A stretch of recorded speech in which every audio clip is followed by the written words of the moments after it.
Hello everyone, সবাইকে happy new year. আজকের SP রান্নার মেনুতে রয়েছে দেশি হাঁসের মাংস। চলুন আজকে আমরা হাঁসের মাংস রান্না দেখে আসি। প্রথমে আমি কড়াই গরম করে নিয়েছি। এখানে সাদা তেল অ্যাড করে দিয়ে গরম হওয়ার পরে তেজপাতা দিয়ে দিলাম, পেঁয়াজ কুচি দিয়ে দিচ্ছি। পেঁয়াজ কুচিটা আগে ভেজে নেব। একটু ভেজে নেওয়ার পর তারপরে এখানে আমি রসুন অ্যাড করব।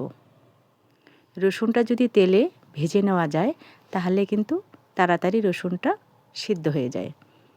তাই আমি এটা ব্রাউন কালার না আসা পর্যন্ত এটা আমি ভেজে নেব।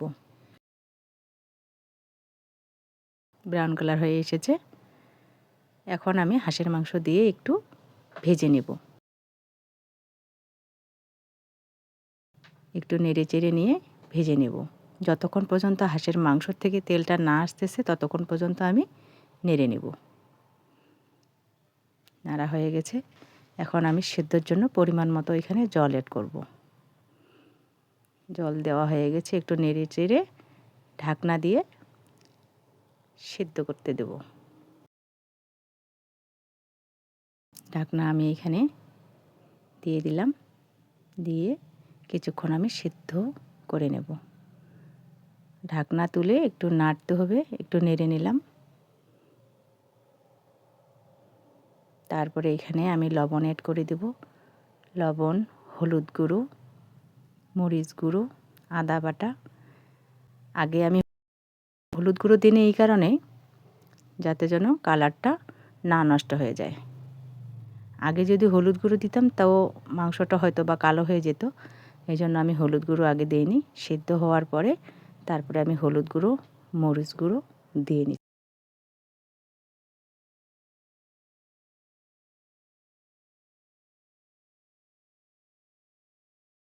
মরিচ গুঁড়ো দেওয়ার পরে এখন কালারটা সুন্দর আসবে।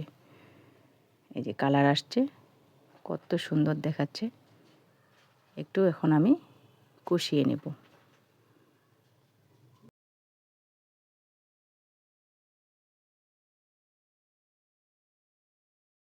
কষিয়ে নেওয়া হয়ে গেছে। এখন আমি জিরে গুঁড়ো, গরম মশলার গুঁড়ো দিয়ে এখন একটু নেড়ে নেব।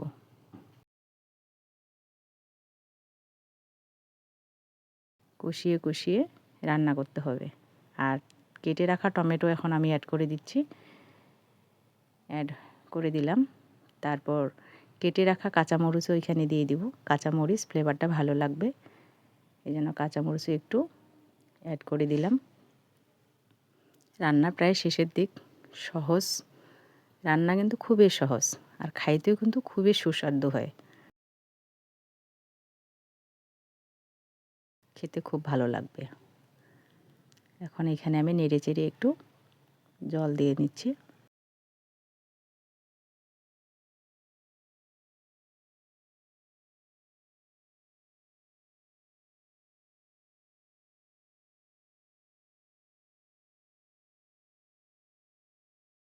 রান্না হয়ে এসেছে। টমেটোগুলো দেখুন কত সুন্দর সিদ্ধ হয়েছে। এই যে রান্নার পরে নামিয়ে রাখা দেশি হাঁসের মাংস।